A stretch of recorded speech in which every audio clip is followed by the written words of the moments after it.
Welcome to the Tech Egg. Don't get scrambled. Enjoy the video.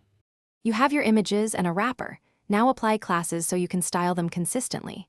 First actionable step. Give each image a class and the wrapper a class, or use a flex/grid container. Use margin when you need per image control. Use gap on a flex or grid container for simpler, uniform spacing. Once done, save and open the page to confirm layout.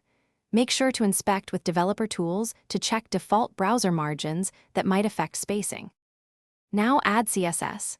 Set the wrapper to display, flex, or display grid and use gap, 10px, or your preferred value to space images evenly.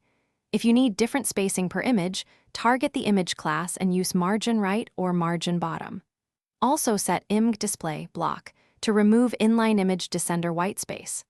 Once the styles are in place, reload and tweak values. Small increments produce consistent results, and avoid layout shifts on different screen sizes. Finish by making spacing responsive. Replace fixed px with rem, %, or VW so images scale with the viewport.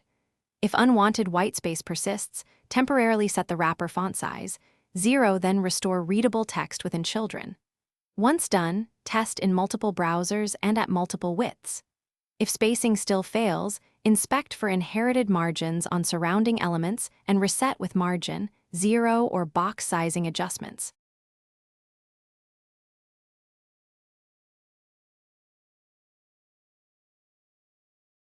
Thanks for watching. Consider subscribing if I helped unscramble your problems.